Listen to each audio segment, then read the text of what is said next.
Abran su Biblia a Isaías capítulo 43. Isaías capítulo 43. Es en donde vamos a seguir nuestro estudio versículo a versículo por el Antiguo Testamento. En este caso estamos en el libro de Isaías. Isaías capítulo 43. ¿Ya lo encontraron? Oremos entonces. Padre Celestial, gracias Señor, te damos una vez más, como oraba nuestra hermana María Eugenia, por la oportunidad de reunirnos una vez más para alabarte, para adorarte, para cantar a tu nombre. Señor, estos cantos que cantamos, especialmente el último canto que cantamos, fue algo sin duda que tu Espíritu planeó, porque va tan de acuerdo con lo que vamos a hablar acerca de ti ahora. Así es que pedimos que así como la alabanza nos movió a acercarnos más a ti, ahora que tú lo confirmas con tu palabra, podamos nosotros, Señor, ser atraídos más y más cerca de ti y saber que sabemos que el Dios que adoramos es el único y verdadero Dios vivo, el Dios de Abraham, Isaac y Jacob, en el nombre glorioso de Cristo Jesús. Y todos decimos amén. Amén. Muy bien, pues estamos en el capítulo 43 de Isaías. Y la semana pasada llegamos hasta el versículo 5. Y en el versículo 5, la primera parte del versículo 5, el Señor les dice a los israelitas o a los habitantes de Jerusalén, de Judá, lo mismo que les ha estado diciendo a través del estudio que hemos tenido en Isaías. Y lo mismo que le dice a su pueblo, tanto en el Antiguo Testamento como en el Nuevo Testamento, una y otra y otra y otra vez. Que es que las primeras dos palabras del versículo 5, no temas. Y luego, ¿qué sigue? Que yo estoy contigo. Entonces Dios hace un llamado a su pueblo aquí a no tener miedo de lo que vaya a pasar a su alrededor. Acuérdense, van a ser capturados, van a ser llevados a Babilonia en exilio, van a estar allá durante 70 años. Y entonces el Señor les está diciendo de antemano que no tengan miedo. No tengan miedo por lo que está pasando a su alrededor, no tengan miedo por lo que va a pasar. El pueblo de Dios, llegamos a la conclusión, debe temerle a Él y a Él solamente. Amén. El pueblo de Dios no tiene por qué temerle a nadie ni a nada más, porque Él es el único que es merecedor de su temor, porque los demás, lo peor que pueden hacer con nosotros es ¿qué? Matarnos. Pero el Señor, ¿qué puede hacer una vez que nos mata? Nos puede enviar al infierno, ¿verdad? Entonces debemos de temerle a Él y a Él solamente. Sí, en Isaías capítulo 8, no lo van a poner en la pantalla, pero en Isaías capítulo 8 y el versículo 13 dice: santifiquen al Señor de los ejércitos y solo a Él, que Él sea para ustedes la única razón de su temor. Y en el Nuevo Testamento también se nos dice en Mateo 10:28, no teman a los que matan el cuerpo, pero no pueden matar el alma. Más bien teman a aquel que puede destruir alma y cuerpo en el infierno. Y sabemos que ese solamente puede ser Dios. Hoy seguimos con la segunda parte del versículo 5, en donde dice: del oriente traeré a tus descendientes y del occidente volveré a juntarte. Al norte le diré, entrégamelos, y al sur le diré, no retengas más a mis hijos. Trae a mis hijas de los confines de la tierra. Ahora, cuando hablamos acerca de profecías, y en este caso es de lo que se está hablando aquí, y lo hemos dicho antes, hay profecías que tienen un doble cumplimiento. Hay profecías que se van a cumplir en el momento, en el tiempo que Dios está dando la profecía, pero tiene un segundo cumplimiento más adelante. Entonces aquí está hablando con una sola palabra, está hablando de dos eventos diferentes, de hecho. En primer lugar está hablando, y vamos a verlo más detalladamente más adelante, en primer lugar está hablando del regreso de los hijos de Israel después de su exilio en Babilonia. Primer cumplimiento de la profecía es cuando los hijos de Israel sean sacados de Babilonia por el Señor y los devuelva a su tierra. Pero el segundo evento del que está hablando aquí,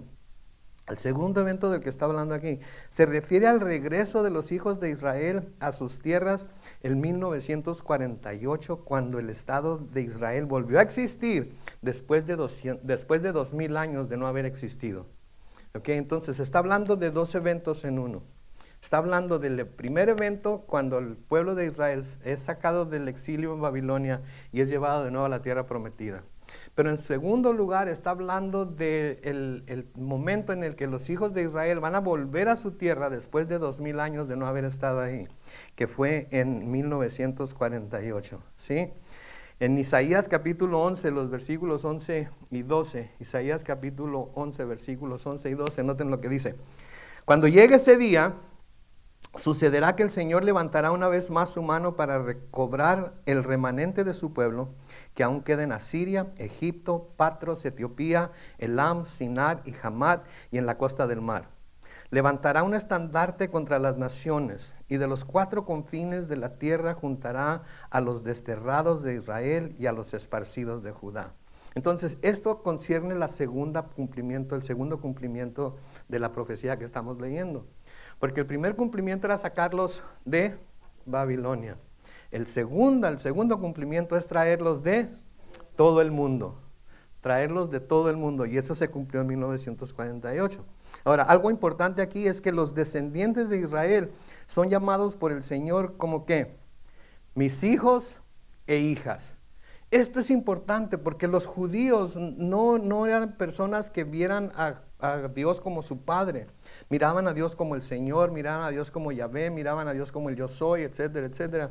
Pero no es hasta que el Señor Jesucristo viene y les enseña, cuando los discípulos le piden que les enseñe a orar, que Él les dice, cuando oren deben orar de esta manera. ¿Y qué les dice? Padre nuestro que estás en el cielo. Entonces, padre no era un término que los judíos, que los israelitas usaran en aquellos tiempos. Entonces, cuando el Señor dice que ellos son sus hijos, es algo importante y debemos de escucharlo. Porque Él sí les había dicho anteriormente que Él los consideraba sus hijos. En Deuteronomio capítulo 14, los versículos 1 y 2, noten lo que Él les dice. Ustedes son hijos del Señor su Dios. Así que no deben hacerse heridas en el cuerpo ni raparse por causa de un muerto. Quédense ahí. Cuando habla de no hacerse heridas en el cuerpo ni raparse por causa de un muerto, es porque las culturas de aquellos tiempos eran las costumbres que tenían para apaciguar a sus dioses. ¿Se acuerdan del pleito que tuvo Elías con los sacerdotes de Balaam? ¿Se acuerdan lo que los sacerdotes de Balaam hicieron? Se estaban cortando el cuerpo para atraer la atención de sus dioses para ver si así los salvaban. Entonces en las culturas antiguas eso es lo que hacían. Movidos por demonios, movidos por sus supuestos dioses, se cortaban. Vemos que esto es prevalente en nuestra sociedad, especialmente entre muchos jóvenes, que empiezan a cortarse, empiezan a hacerse heridas. Yo, en lo particular, creo que algunos pueden tener algún problema psicológico, definitivamente. Pero también creo que muchos de ellos son influenciados por demonios porque abren la puerta que haya actividad demoníaca en sus vidas. Y muchos de ellos son influenciados por demonios a comenzarse a cortar, ¿sí? Porque ¿qué más puede llevar a alguien a causarse ese tipo de daño? Ahora, no son cortadas que acaban con la vida. Son cortadas que nada más hacen daño por un momento, pero luego sanan y luego ¿qué vuelve a suceder? Se vuelven a cortar y se vuelven a cortar y se vuelven a cortar. Entonces, estas prácticas eran las que tenían estos pueblos y se rapaban como señal de devoción a su Dios también. Los judíos no se podían rapar, los judíos no se podían rasurar. No sé si han visto a los judíos ortodoxos que tienen como rizos en la sien. Los tienen así porque de acuerdo con su interpretación de la palabra es un mandato de Dios para ellos tener esa clase de pelo, ¿sí? En el versículo 2 dice, tú eres un pueblo santo y perteneces al Señor tu Dios. De entre todos los pueblos de la tierra el Señor te ha escogido para que seas un pueblo único, un pueblo suyo. Pero noten en la primera parte del versículo 1, ustedes son hijos del Señor su Dios. Y como hijos debían reflejar el corazón de Dios. Como hijos tenían que reflejar lo que Dios pedía de su pueblo y no reflejar lo que el mundo hacía a su alrededor. Era una de las luchas más tremendas que Dios tuvo con su pueblo, que Él quería que lo reflejaran a Él como pueblo. ¿Sí? Sí, claro, como individuos, pero como pueblo, era el deber de Israel, el pueblo de Israel, de presentar a Dios delante de todo el mundo, como vamos a ver más adelante, pero fallaron en ello. en Oseas capítulo 1. Oseas capítulo 1 y el versículo 10, noten lo que dice ahí. Con todo, los hijos de Israel serán tan numerosos como la arena del mar, que no es posible medirla ni contarla. Y ahí donde se les dijo, ustedes no son mi pueblo, se les dirá, ustedes son hijos del Dios de la vida. Ustedes son hijos del Dios de la vida. Entonces, así como en un momento dado se les había dicho que ellos no eran pueblo de Dios, porque todavía mucha gente piensa, ¿cómo es posible que los judíos sean los escogidos o el pueblo de Dios o lo que sea, lo infieles que son, lo pagano que se portan, especialmente en nuestros días, que tienen un punto de vista muy secular? Pero la verdad de las cosas es que Dios los escogió y al escogerlos, Él los hizo sus hijos. Él los empezó a ver como sus hijos, ¿sí? Y noten que dice, son hijos del Dios de la vida. Okay, y esto es importante también porque nuestro Dios es un Dios de vida, no es un Dios de muerte, es un Dios de vida. Y eso es algo que tenemos que mantener en nuestras mentes y nuestros corazones muy presente, porque vivimos en una cultura de muerte, ¿no es cierto? Vivimos en una cultura de muerte, vivimos en una cultura en la que se trata de desfigurar la obra de Dios en el hombre, la imagen de Dios en el hombre. Y hablar del hombre no estoy hablando del sexo masculino necesariamente, estoy hablando de la humanidad. Satanás está usando un sinnúmero de artimañas y un sinnúmero de mentiras para manchar, para desfigurar la imagen de Dios en el hombre. Y una de las cosas que usa es la muerte, la cultura de la muerte. No sé si se han dado cuenta en los últimos años, especialmente en nuestro querido México, cómo se ha despertado la adoración de la Santa Muerte, ¿verdad? La Santa Muerte. Y aquí en Estados Unidos no se tiene la Santa Muerte, pero vamos a entrar en el mes en el que se celebra, bueno, no sé si decir se celebra, pero lo que hacen parece ser una celebración de muertos, vampiros, brujas, espantos, etcétera, etcétera, etcétera, ¿verdad? Entonces yo no sé cómo lo vean ustedes, pero es algo que de veras debemos de pensar en ello, si lo vamos a practicar o no, porque ¿qué estamos celebrando? Nuestro Dios es un Dios de vida, entonces no deberíamos de celebrar nada que esté celebrando la muerte, ¿sí? Porque es contrario, es algo contrario a lo que Dios nos dice en su palabra. Ahora, en Cristo, volviendo al Nuevo Testamento, y la semana pasada hablamos de los paralelos que hay entre el Antiguo Testamento y el Nuevo Testamento, y especialmente entre las profecías de Isaías y lo que el Nuevo Testamento nos enseña. Entonces nosotros ahora en el Nuevo Testamento, en Cristo, nosotros también somos hechos, ¿qué? Hijos de Dios, hijos e hijas de Dios, aunque no se tiene por qué decir hijos e hijas, pero hijos de Dios, ¿sí? En Juan capítulo 1 y el versículo 12, pero a todos los que le recibieron, a los que creen en su nombre, les dio la potestad de ser hechos hijos de Dios. ¿Cuántos aquí le recibieron ya? ¿Cuántos aquí creen en su nombre? Entonces se les ha dado la potestad de ser hechos hijos de Dios. Podemos llamarlo Padre con toda confianza, porque Él nos llama a sus hijos, porque nos ve en Cristo Jesús. Y eso es algo de nuevo que debemos tener en mente. No es que se nos olvide como cristianos, no es que se nos olvide, es imposible olvidarnos que hemos sido hechos hijos de Dios. Pero sí, a veces son cosas en las que no pensamos cuando estamos en el mundo, en el área en donde nos desenvolvemos. A veces no pensamos en que si somos hijos de Dios va a haber ciertas cosas que podemos hacer, y va a haber ciertas cosas que podemos hacer, pero no debemos hacer, porque aunque todo me es lícito, no todo conviene. Aunque todo me es lícito, no voy a dejarme enseñorear por ninguna cosa, ¿verdad? Entonces, tenemos que tener eso en mente, porque si somos hijos de Dios, vamos a pensar en lo que un hijo de Dios haría en la situación o circunstancia en la que estamos. Estamos siendo tentados por Satanás, estamos siendo presentados con la oportunidad de hacer algo que va en contra de la voluntad de Dios. Entonces nos debemos poner a pensar, un hijo de Dios, ¿cómo reaccionaría a esto? Un hijo de Dios, ¿qué haría en esta situación?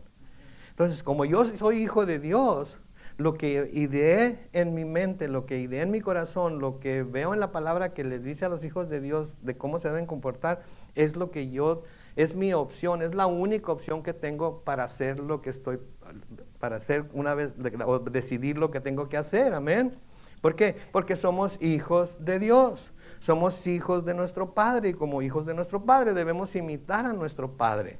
Sí, es como los niños que tratan de ser como su papá, ¿verdad? El papá se para con una mano en la bolsa y con la mano así, con la pierna así muy, se para así muy cool, ¿verdad? Y el niño lo ve y ¿qué hace el niño? Se quiere parar igual. Todo lo que hace el padre, a veces hasta las niñas también, ¿no es cierto? Las niñas también quieren imitar al papá. Entonces, como siendo hijos de Dios, tenemos que imitar las cosas que nuestro Padre hace. Eso es lo que tenemos que hacer, imitar lo que nuestro Padre hace. ¿Vamos a fallar? A veces sí, ¿verdad? Pero lo que podemos hacer es constantemente estar recurriendo a Dios para que nos llene de su Espíritu Santo y por el poder de su Espíritu Santo nos ayude a ver con claridad lo que como hijos de Dios debemos estar haciendo. En Romanos capítulo 8, los versículos 15 al 17, noten lo que dice. Pues ustedes no han recibido un espíritu que los esclavice nuevamente al miedo, sino que han recibido el espíritu de adopción, por el cual clamamos Abba Padre. Noten, quédense ahí.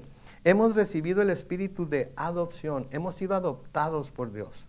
No somos genéticamente hijos de Dios, pero hemos sido adoptados a su familia en Cristo Jesús. Y ¿saben qué? Yo creo que es más padre, o son más padres aquellos que deciden adoptar a un niño o a una niña que no es de su carne, no es de su sangre, no es nada de ellos, y la crían y lo crían y le ayudan a crecer y ser una persona de bien, que aquellos que engendran a hijos y luego los dejan, luego los abandonan, luego ya no tienen nada que ver, ya no quieren tener nada que ver con ellos, ¿verdad? Entonces piensen en esto. Dios decidió adoptarnos. Él decidió adoptarnos, no fue un accidente, no fue que pues ya los tuve, ahora pues ni modo, los tengo que cuidar, no, nos adoptó y porque nos dio ese espíritu de adopción, ahora podemos clamar a Él, Abba, Padre. Versículo 16 dice, el Espíritu mismo da testimonio a nuestro espíritu de que ¿qué? De que somos hijos de Dios. Y si somos hijos, también herederos, herederos de Dios y coherederos con Cristo, si es que padecemos juntamente con Él, para que juntamente con Él seamos glorificados. Y ¿saben qué? Cuando habla de si es que padecemos junto con Él, de lo que está haciendo no es a ver si acaso tuvieran que padecer junto con Él. Vamos a padecer junto con Él. Vamos a padecer la persecución que Él sufrió. Vamos a padecer el desprecio que Él sufrió. Vamos a tener que padecer ¿cómo le diré? El dolor que Él sufrió.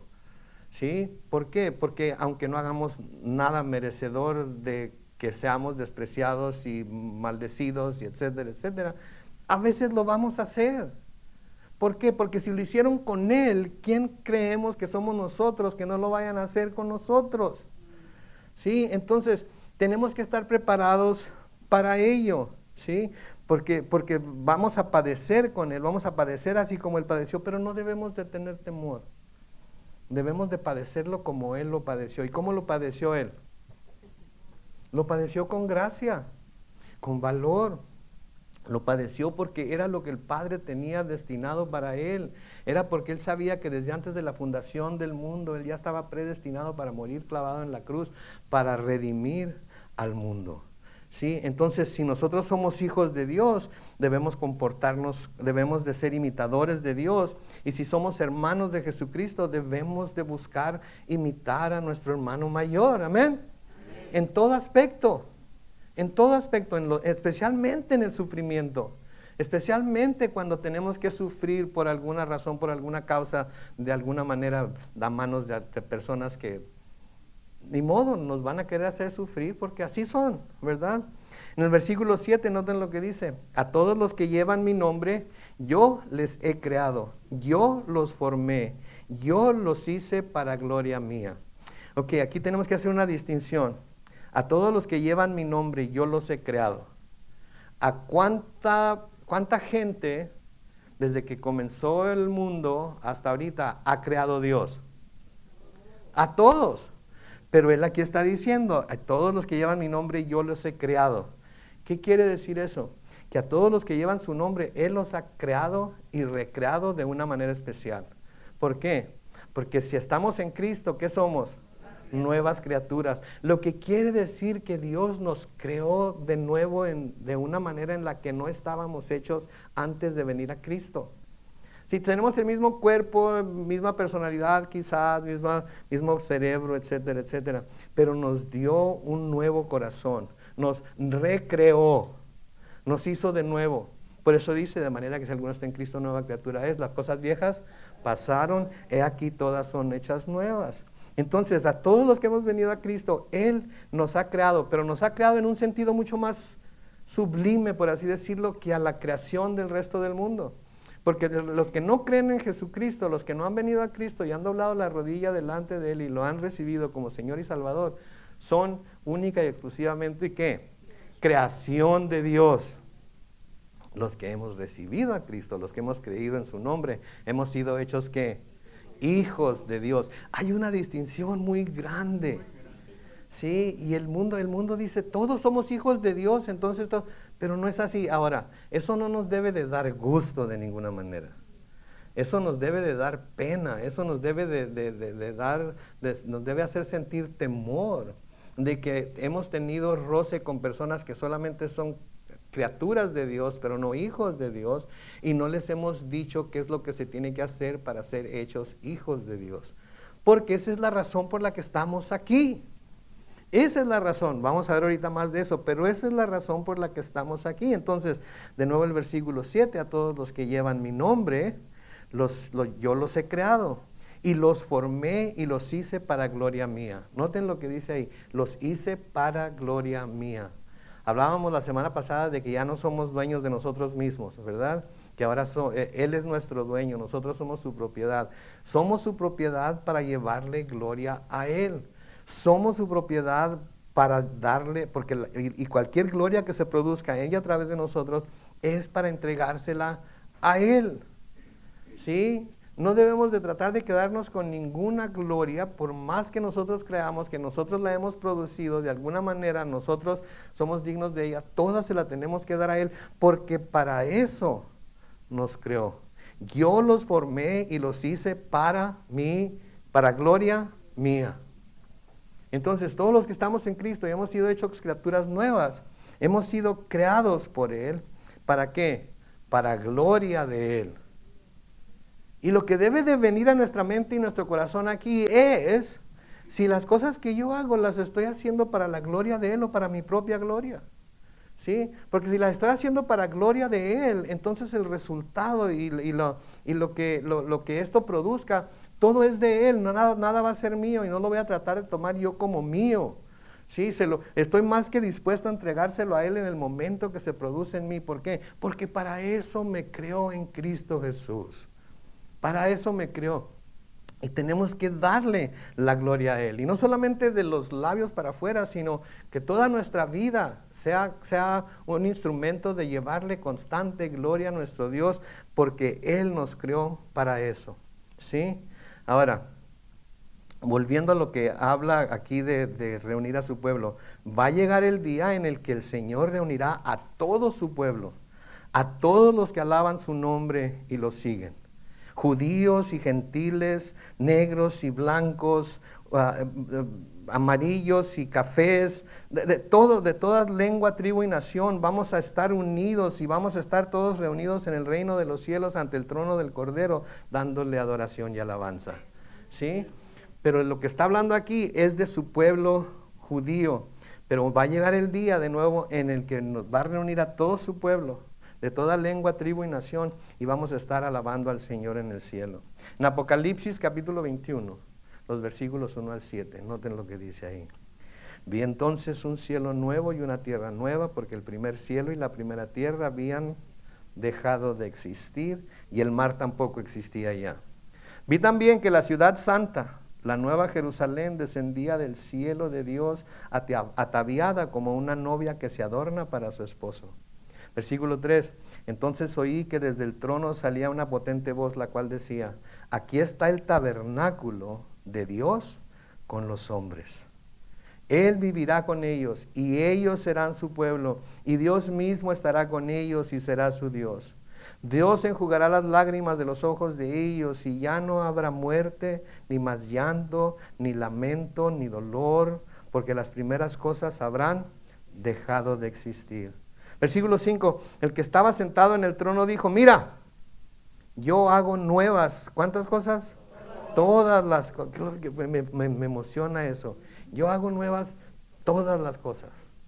Todas aquellas cosas por las que sufrimos aquí en la tierra, todas aquellas preocupaciones que a veces nos cargan y nos hacen sentirnos como que quisiéramos ir a meternos en un hoyo en la tierra y no volver a salir, o debajo de una piedra como las arañas y como los insectos, y no salir para no seguir viendo lo que pasa, ¿verdad?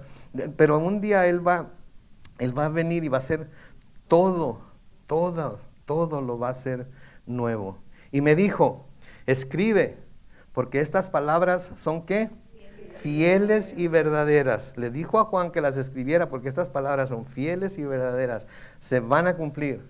Versículo 6, también me dijo, ya está hecho. Yo soy el alfa y la omega, el principio y el fin. El que tenga sed, yo le daré a beber gratuitamente de la fuente de agua de la vida. El que salga vencedor, heredará todas las cosas y yo seré su Dios y él será mi hijo.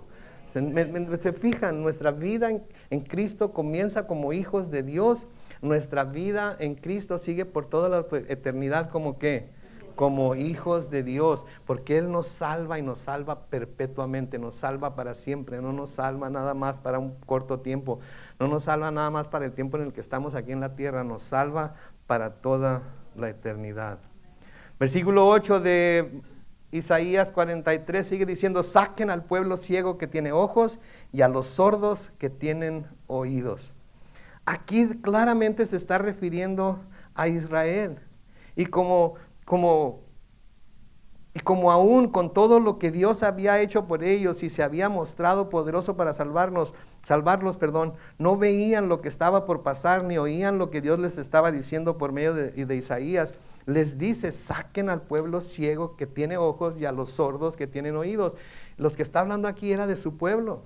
Y lo que está diciendo es que su pueblo tenía ojos, pero ¿qué? No veía. Mi mamá tiene un dicho, y ya no he oído muchos de los dichos de mi mamá, pero mi mamá tiene un dicho que dice que no hay peor ciego que el que no quiere ver, ¿verdad? Y luego me decía otro, Carlos Manuel, estás viendo la tormenta y no te hincas. Ese es el que tiene ojos, pero no ve. Está viendo lo que está pasando. Estaban viendo los israelitas lo que estaba pasando. Les estaba diciendo Isaías exactamente todo lo que iba a pasar. Y ni lo veían con los ojos, ni lo oían con sus oídos. En Isaías 42, versículos 18 al 20, dice, ustedes los sordos oigan, y ustedes los ciegos abran los ojos y vean. ¿Quién es ciego sino mi siervo? Hablando de Israel. ¿Quién es sordo como el mensajero que envié? ¿Quién es ciego como mi escogido, como el siervo del Señor? De nuevo hablando de Israel. Mi siervo ve muchas cosas, pero no las mira. Abre los oídos, pero no oye nada. ¿Ok? Mis hermanos, esta es cosa seria. Esta es una acusación seria de Dios a su pueblo. ¿Sí? Que no se diga eso de la iglesia ahora en el Nuevo Testamento. Porque ahora nosotros tenemos mucha más información de la que ellos tenían. No solamente tenemos el Antiguo Testamento, que es el Nuevo Testamento velado, sino que tenemos el Nuevo Testamento que nos revela al Antiguo Testamento. O sea que a nosotros se nos ha dado mucho más de lo que jamás se le dio a ellos. Y al que mucho le es dado, mucho se le requiere también. Entonces no tenemos razón para no ver las cosas contra las que Dios habló en el Antiguo Testamento y buscar la contraparte en el Nuevo, para que sepamos nosotros como iglesia cómo nos comparamos con el pueblo de Dios, con el pueblo de Israel. Porque así como escogió al pueblo de Dios para darse a conocer al mundo, Así nos ha escogido a nosotros para darle a conocer al mundo la única manera de salvación, que es a través de Él. Noten el versículo 9 de Isaías 43, versículo 9 de Isaías 43. Júntense a la vez todas las naciones, reúnanse todos los pueblos. ¿Quién de ellos puede hacernos saber esto? ¿Quién puede darnos a saber los primeros sucesos? Que presenten sus testigos y que reclamen justicia, que oigan y digan que es verdad. Ustedes son mis testigos, son el siervo que yo escogí, para que ustedes me conozcan y crean y entiendan que yo soy el Señor. No ha habido ningún Dios antes de mí, ni lo habrá después. Palabra del Señor. ¿Se fijan el reclamo que se les está haciendo aquí a Israel? ¿Se fijan lo que les está reclamando? Júntense todas las naciones, vengan, reúnanse todos los pueblos. ¿Quién de ellos, de todas las naciones y todos los pueblos, pueden saber esto? Pueden saber lo que está preguntando. ¿Quién puede darnos a saber los primeros sucesos? Que presenten a sus testigos. ¿A quién tienen de testigo? ¿A quién van a usar para que den testimonio de lo que dicen saber, de lo que creen saber? ¿A quién van a presentar como testigos? ¿Sí? Que reclamen justicia. Si tienen testigos, que esos testigos reclamen justicia. Que oigan y digan que es verdad. ¿Se fijan? No está diciendo que es verdad. Está diciendo que oigan y digan que es verdad. Que todos estos pueblos, que todas esas naciones, si pueden, presenten testigos que nos hablen y nos digan que es verdad. Y luego noten cómo se vuelve a Israel y les dice en el versículo 10, ustedes son mi testigo. Ustedes son mis testigos. Ustedes son el siervo que yo escogí, para que ustedes me conozcan y crean y entiendan que yo soy el Señor. ¿Se fijan? Si alguien va a hablar acerca de quién soy yo, si alguien va a hablar acerca de las cosas que yo estoy haciendo, si alguien va a advertir acerca de las cosas que yo voy a hacer, ¿quién debería ser? Israel, el pueblo de Dios, porque Él les había dicho todo lo que estaba haciendo, todo lo que iba a hacer, todo lo que iba a pasar, no solamente inmediatamente en el futuro inmediato, sino que miles de años después. Que ahora nosotros lo tenemos y lo estudiamos y lo escudriñamos, y entonces ¿a quién va a llamar el Señor como testigo acerca de las cosas que ha hecho, está haciendo y va a hacer? ¿Quiénes son los testigos más adecuados para hablar de ello? Nosotros, sus hijos, su pueblo, ¿sí?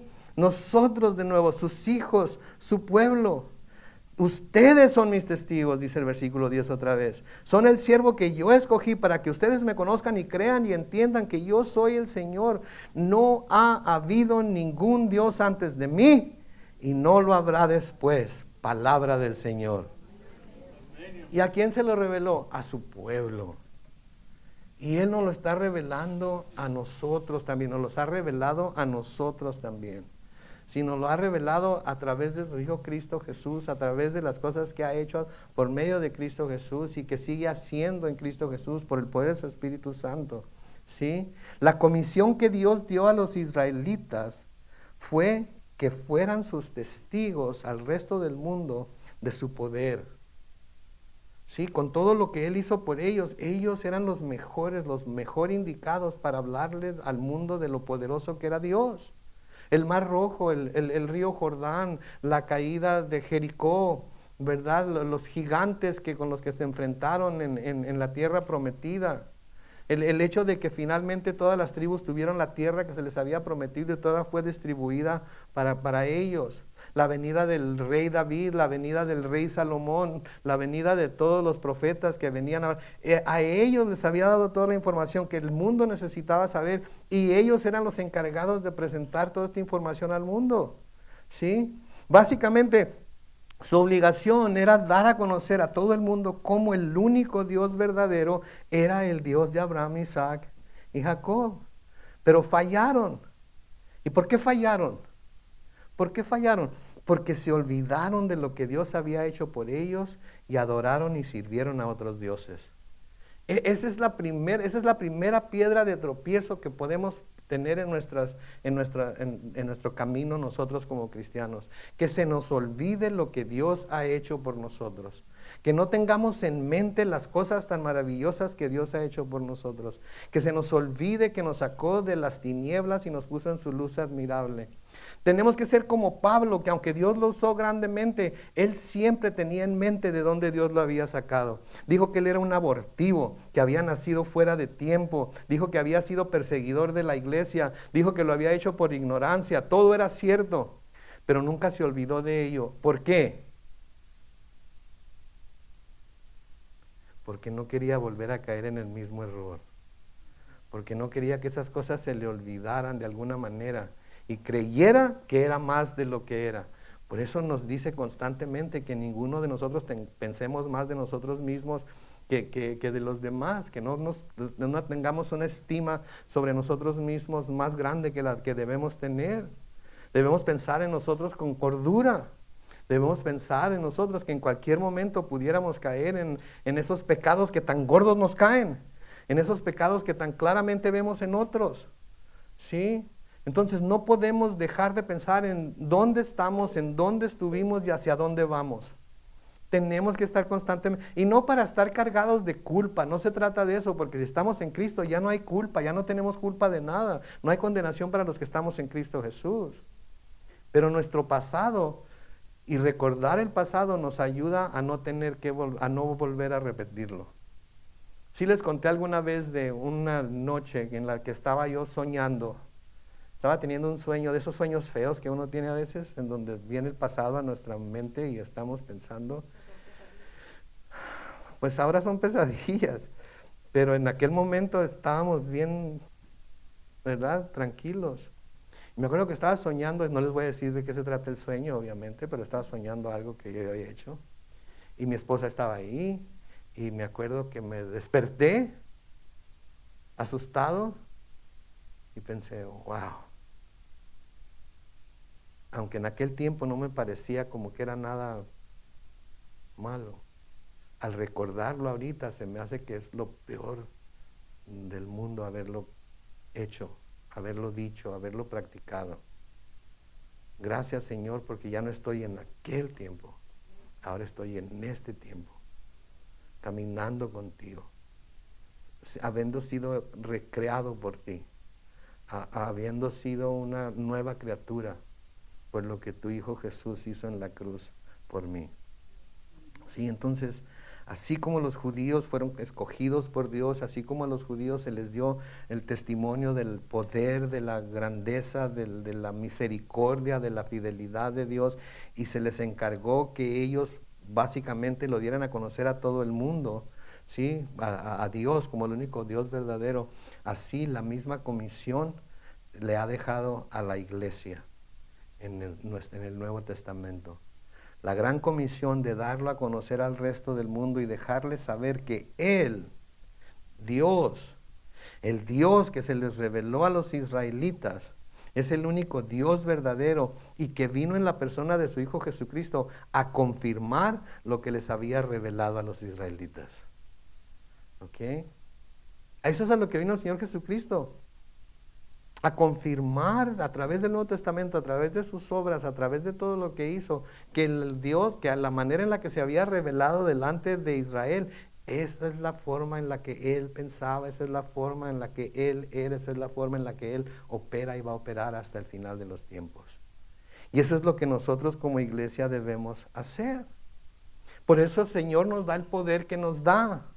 No nos da el poder que nos da para que lo usemos de nuevo para nuestra gloria, nos da el poder que nos da para que lo demos a conocer a Él fielmente como Él es. Por eso a los discípulos o a los apóstoles, cuando Él iba a ascender al cielo, les dijo en Hechos capítulo 1 y el versículo 8, no, en Hechos capítulo 1 y el versículo 8, pero cuando venga sobre ustedes el Espíritu Santo, ¿recibirán qué? Poder. Y van a sanar enfermos y van a levantar muertos y van a... No. ¿Para qué van a tener ese poder? Para ser mis testigos en Jerusalén, en Judea, en Samaria y hasta lo último de la tierra. Todo lo demás va a acompañar a aquellos que hagan esto, ¿sí? Pero esta es la razón principal por la cual recibimos poder al recibir el Espíritu Santo, para ser testigos en nuestra Jerusalén, en nuestra Judea, en nuestra Samaria y hasta lo último de la tierra, donde sea que estemos. Esto es lo que Dios nos está encargando a nosotros, así como se lo encargó a ellos. Dios no cambia, Dios es el mismo ayer, hoy y por siempre. El modo de operar de Dios no cambió cuando vino el Nuevo Testamento. El modo de operar de Dios siguió exactamente como era en el Antiguo Testamento. Y lo mismo que pedía del pueblo en el Antiguo Testamento, sí, que era amar la justicia, hacer misericordia y caminar humildemente con su Dios, es lo mismo que pide en el Nuevo Testamento. Lo que nos debemos hacer nosotros es descifrar cómo queda eso en cada etapa y en cada parte de nuestra vida. ¿Sí? ¿Cómo queda eso en cada etapa y en cada parte de nuestra vida? Entonces, esta es la misión que debemos tener en mente como individuos, pero aún más, escuchen esto, aún más como iglesia. Aún más como iglesia. Y la habilidad para poder ser testigos del Señor es experimentar ese poder, esa misericordia, esa fidelidad de parte de Dios en el contexto de lo que es la iglesia local. En el contexto de lo que es la iglesia local, porque nos sucede lo mismo que sucedió en ese aposento alto cuando el Espíritu Santo cayó sobre los apóstoles y les dio el poder y hablaron en lenguas y etcétera, etcétera. Ustedes conocen la secuencia esa. Es así como ellos estaban reunidos y ahí derramó el poder, es así como el Señor derrama su poder sobre su iglesia, así como se dio a conocer a su pueblo. A su pueblo. ¿Sí? Cuando los judíos se reunían en Jerusalén para celebrar sus fiestas, era cuando el mundo los miraba unidos. Era cuando el mundo los miraba con un solo propósito de corazón. Era cuando el mundo los miraba a todos juntos a adorar al Dios que los había escogido y el Dios que los había salvado. Y Dios esperaba que el pueblo de Israel lo diera a conocer en el contexto de ser un pueblo. No se lo dio a David, nada más. No se lo dio a Samuel, nada más. No se lo dio a Salomón, nada más. Se lo dio a su pueblo. Y de la misma manera le ha dado este llamado, le ha hecho este llamado, le ha dado esta comisión a la iglesia en general. Me imagino a todos los pueblos por los que caminaban, por en medio de los que pasaba Israel cuando iban a sus fiestas a Jerusalén. Me los imagino, ahí van los judíos otra vez a otra de sus fiestas. ¿Y ahora cuál será? Ahí van los judíos otra vez cantando los salmos Hallel, se le llaman, los salmos de ascensión. Porque había un grupo de salmos, si ven en su libro de salmos, van a ver que hay un grupo de salmos que se cantaban cuando se iba ascendiendo por el monte a llegar a Jerusalén. Y me imagino que ahí van los judíos, miren, ahí llevan sus sacrificios, llevan a sus niños, llevan a sus bebés, llevan a todo el mundo. Qué bárbaro, qué inconscientes, qué bárbaro. Y todo por ir a adorar a su Dios, supuestamente. Cuando estaban juntos en el templo adorando a Dios, era lo que los hacía sobresalir del resto del mundo y era lo que los hacía que el mundo viera que Israel servía a un solo Dios, que lo amaban y lo respetaban, porque se daban cita cuando tenían que darse cita para adorarlo, para alabarlo, para presentar sus sacrificios, etcétera, etcétera. ¿Lo podían representar por sí mismos cuando ya estaban en sus lugares de origen? Claro que sí. Lo mismo que hacemos nosotros, ¿no es cierto? Pero ¿en dónde se muestra el poder de Dios? ¿En dónde se muestra el poder transformador de Dios? ¿En dónde se muestra el poder unificador de Dios? El poder de amor de Dios dentro de su iglesia. Sí, porque sabrán que son mis discípulos, ¿por qué? Eso es lo primero que dice todo el mundo. Sabrán que son mis discípulos por el amor que tienen los unos por los otros. Pero antes de eso hay algo que dice, antes de eso, que van a saber que son mis discípulos, ¿por qué? Por la unidad que va a haber entre ustedes. Porque van a portarse como una unidad, así como los judíos iban al templo, así como todos, como una unidad, no importaba de qué tribu fueran, no importaba de qué área de Judea o de Israel vinieran, todos iban a una adoración. Así somos en la iglesia de Dios, o debemos ser. ¿Se acuerdan de aquel canto? Me acordé de un canto ahorita. Mirad cuán bueno y cuán delicioso es. Cántenlo, cántenlo. Mirad cuán bueno y cuán delicioso es adorar a los hermanos juntos en armonía,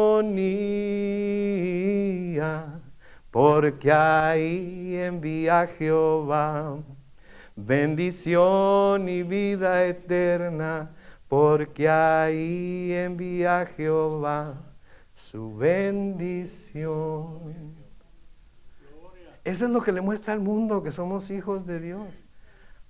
Me imagino a los vecinos de ahí de la escuela, ahí van estos cristianos locos otra vez a adorar a su Dios. Me imagino a los maestros que entran por esas puertas y que van a adornar sus salones o algo. Me imagino a algunos de ellos ser de una persuasión muy liberal y escuchan el nombre de Jesús siendo adorado y escuchan los amenes y están estos locos otra vez, como quisiera que no les rentaran nuestro lugar.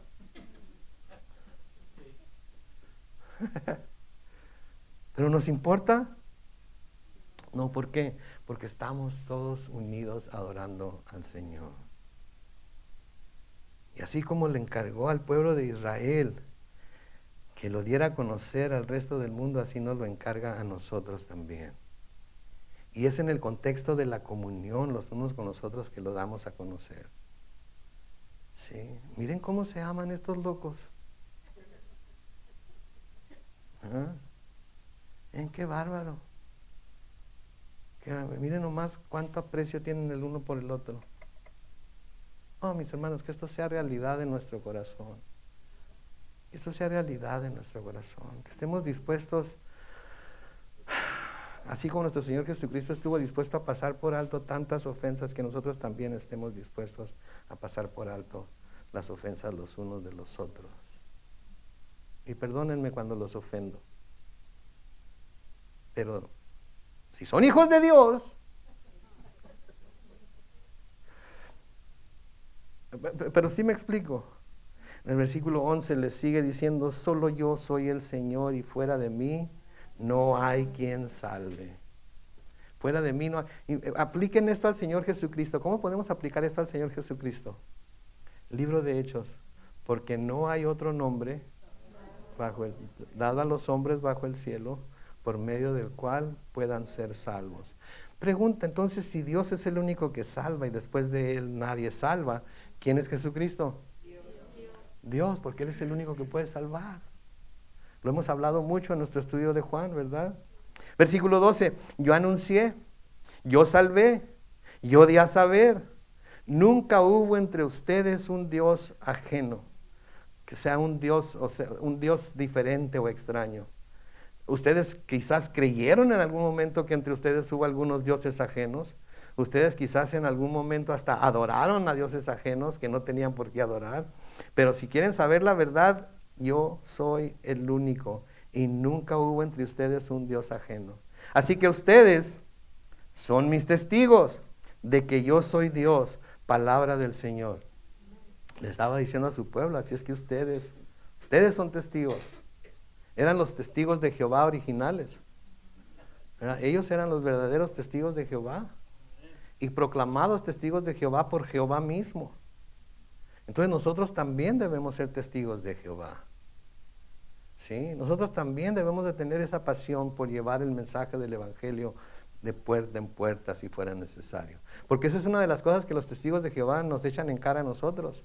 Si en realidad son apóstoles, si en realidad son discípulos de Jehová, deberían de andar de casa en casa predicando el Evangelio. ¿Sí? Ahora, Dios nos llama a cada uno de nosotros a hacer lo que Él nos llama a hacer cada uno de nosotros, y nos da la habilidad, y nos da la visión, etcétera, etcétera, etcétera. Pero todo viene de Él. Así es que solamente porque les digo que deberíamos de ser más como los testigos de Jehová, no les estoy diciendo que se hagan testigos de Jehová, de ninguna forma,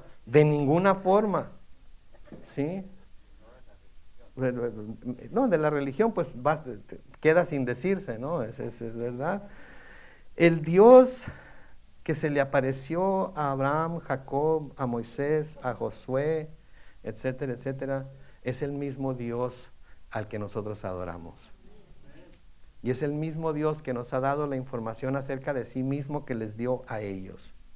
Y es el mismo Dios que nos llama a no tener temor, es el mismo Dios que nos llama a adorarlo a Él y a Él solamente. Es el mismo Dios que nos da el poder para vencer a nuestros enemigos aquí en la tierra, y un día estaremos en el cielo con Él.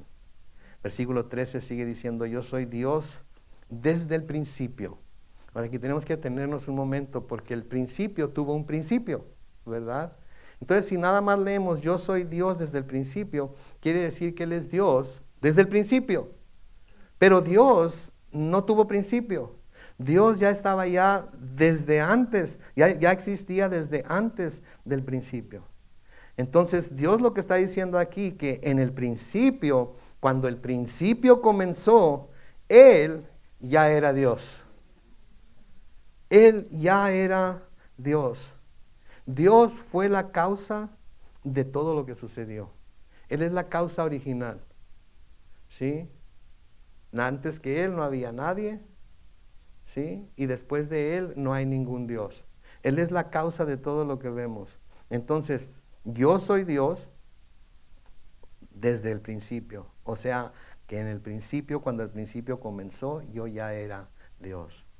El punto de estos versículos, los versículos 13 y 14 que vamos a leer ahorita, el punto de estos versículos es que solo Dios, solo el Dios vivo puede salvar, y solo Él estaba obrando en medio de los israelitas. No había otros dioses. Aunque escucharon hablar acerca de otros dioses, aunque en algún momento dado ellos se dieron a la tarea de adorar a otros dioses, de buscar a otros dioses, Dios les está diciendo aquí, estaban haciendo todo en vano.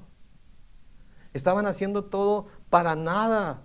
Porque aunque ustedes creían que había otros dioses, no había ningún otro Dios. Yo era el único que estaba obrando entre ustedes. Yo fui el que hice todo lo que ustedes vieron que sucedió. Yo fui el único que pude moverme de tal manera que fui el que los escogió y el que los salvó. Si ustedes le atribuyeron algunas de las cosas que vieron a otros dioses, estaban muy equivocados, porque yo soy el único. El Señor siempre estaba y aún está obrando, salvando, protegiendo, guiando, disciplinando a su pueblo. Lo sigue haciendo. El Dios del Nuevo Testamento en la iglesia es el mismo Dios que se manifestó en el Antiguo Testamento al pueblo de Israel. Es el mismo. No ha cambiado en absolutamente nada. Él no tiene ni una sombra de cambio. Él es el mismo. Podemos adorarlo y honrarlo con toda confianza. Nadie puede librar de la mano del Señor a nadie excepto el Señor mismo. Se fijan al final del versículo 13, nadie puede librar a nadie de mi mano. Lo que yo hago, ¿quién puede impedirlo? ¿Sí? Lo que yo hago, ¿quién puede impedirlo? Eso debe ser de gran consuelo para nosotros, porque lo que Él hizo nadie lo puede deshacer, y nada lo puede deshacer. Y lo que Él nos ha prometido, nadie puede estorbar para que se cumpla.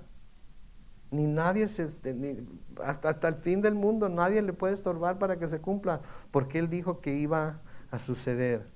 ¿Sí? Entonces, nadie puede librar de la mano del Señor a nadie excepto el Señor mismo.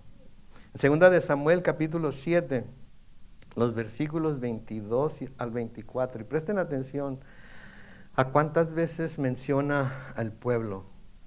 Cuán grande eres, Señor y Dios. No hay nadie como tú. Tal y como lo hemos sabido, no hay más Dios que tú. ¿Y qué pueblo puede compararse a Israel, nación tan singular? Tú la liberaste para hacerla, ¿qué? Tu pueblo.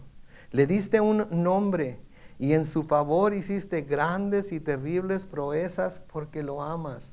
Tú lo liberaste de Egipto y de otros pueblos y de sus dioses. Tú hiciste de Israel, ¿qué? Tu propio pueblo. Tú lo hiciste tuyo para siempre. Tú, Señor, eres su Dios. ¿Sí bien? Lo hizo su pueblo. Es algo especial. Es un término de amor, de cariño. Eres mi pueblo. Yo soy tu Dios. Sí, no es como decir, Mexicali es mi pueblo. Amo Mexicali, pero nunca voy a amar a Mexicali tanto como Dios me ama a mí. ¿Sí? Entonces, mi pueblo, tu propio pueblo, lo hiciste tuyo. En Primera de Crónicas, capítulo 17, los versículos 20 al 22. Señor, no hay nada semejante a ti. Y hasta donde sabemos, no hay más Dios que tú. No se ha manifestado otro Dios como tú. No hemos conocido a ningún otro Dios como tú. Versículo 21. ¿Qué otro pueblo hay en la tierra como qué? Como tu pueblo Israel, redimido por su propio Dios, para dar a conocer tu nombre por medio de grandes maravillas, al desalojar las naciones de delante de ¿quién? Tu pueblo. ¿El qué? El pueblo que tú rescataste de Egipto. Tú has hecho de Israel ¿qué? Tu propio pueblo. ¿Cuánto? Para siempre. Tú, Señor, has llegado a ser su Dios. Oh, mis hermanos, quiten de ahí el nombre pueblo y pónganle la iglesia. Y qué posición tan privilegiada tenemos nosotros delante de Dios en Cristo Jesús. Somos de Él y Él es nuestro, como dice Cantar de Cantares. Oh, my goodness. Alguien, como dicen en las iglesias de color, ¿verdad? Can I get a witness?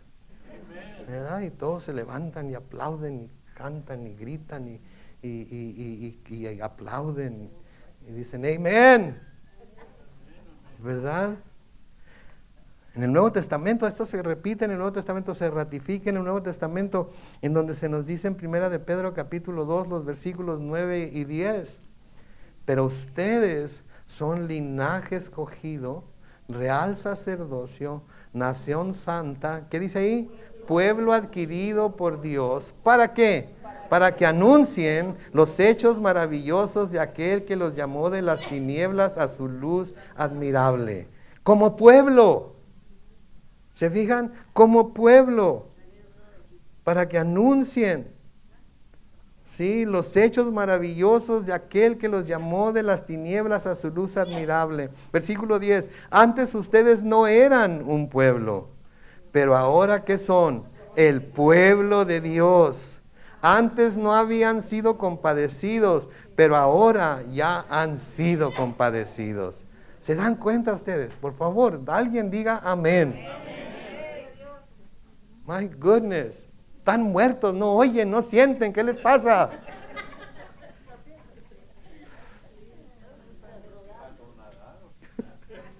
¿No tomaron café cuando llegaron o qué? Oh my goodness, oh my goodness. En el Salmo 89, y con esto vamos a terminar, en el Salmo 89, los versículos 5 al 8, Salmo 89, versículos 5 al 8. Señor, los cielos celebran tus maravillas. Noten lo que sigue. La congregación de los santos proclama tu verdad. ¿Quién es la congregación de los santos? Nosotros, la iglesia, somos la congregación de los santos. Portémonos entonces como congregación de los santos. Gocémonos como congregación de los santos. Tratémonos como la congregación de los santos deben tratarse los unos a los otros. Amemos y sirvamos a Dios como la congregación de los santos es llamada a amar y servir a Dios. Démoslo a conocer al mundo, así como la congregación de los santos es llamada a darlo a conocer. Porque eso es lo que Él nos ha encargado. Versículo 6 de Salmo 89. ¿Quién, Señor, se iguala a ti en los cielos? ¿Quién, Señor, se te compara entre los dioses? Dios temible en el concilio ¿de quién? De los santos. Dios grande y terrible sobre cuantos lo rodean. Poderoso Señor, Dios de los ejércitos, ¿quién como tú, tu fidelidad te rodea? Oh my goodness. Oh Dios del cielo, danos un corazón que pueda sentir estas cosas, que pueda recibir estas cosas, que pueda saber lo que estas cosas significan para nosotros como pueblo de Dios. Y que cuando las oigamos, que no nos quedemos como estemos, que seamos cambiados y transformados desde adentro para afuera. Sí, porque todavía muchos de nosotros necesitamos una transformación más profunda en nuestras vidas, ¿no es cierto? Estaríamos mintiendo si decimos que creemos que ya llegamos a la cima, a la cumbre, y que ya no hay más para aprender, ya no hay más que recibir, ya no hay más que poner atención de Dios, porque Dios tiene mucho, Dios es infinito y nosotros somos finitos. Por eso vamos a necesitar la eternidad para conocerlo de la manera que Él nos conoce a nosotros. Y la eternidad ya comenzó, mis hermanos.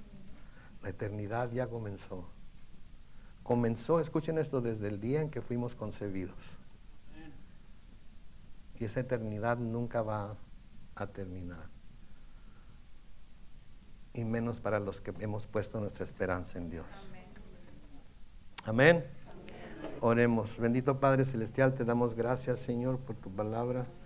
Te damos gracias porque hemos visto que no hay Dios como tú, que después de ti no hay quien salve, que tú eres el único que puede salvar, transformar, recrear, hacer nuevo, Señor, tomar lo viejo y hacerlo completamente nuevo para tu honra, para tu gloria, para la alabanza de tu nombre, Señor. Padre, ayúdanos a vivir en esa novedad de vida. Ayúdanos en realidad a hacer a un lado todo lo viejo, todas las cosas viejas, todo lo antiguo, todo lo que algún momento nosotros veíamos como valioso para nosotros, como nuestro Señor Jesucristo como Pablo, ayúdanos a verlo como basura comparado con lo que tenemos con Cristo, Señor, preparado en el cielo.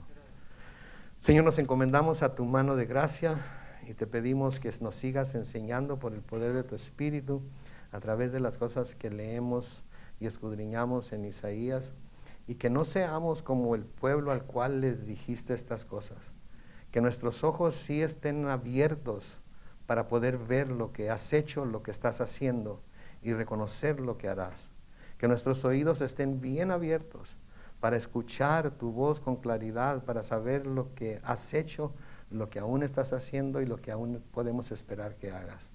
Señor, ayúdanos a mantener esa esperanza viva en nuestro corazón, esa esperanza que no muere, no importa lo que pase a nuestro alrededor, no importa que caiga y que no caiga, no importa que se permanezca de pie o no. Ayúdanos, Señor, a siempre, siempre, siempre confiar en que tu promesa es fiel, y así como la cumpliste en todos los aspectos al pueblo de Israel, la cumplirás a tu pueblo que es la iglesia ahora. Bendecimos tu santo nombre, Señor, y te damos toda la honra, gloria y alabanza, y lo hacemos en el nombre glorioso de Cristo Jesús. Y la iglesia dice, amén, amén y amén.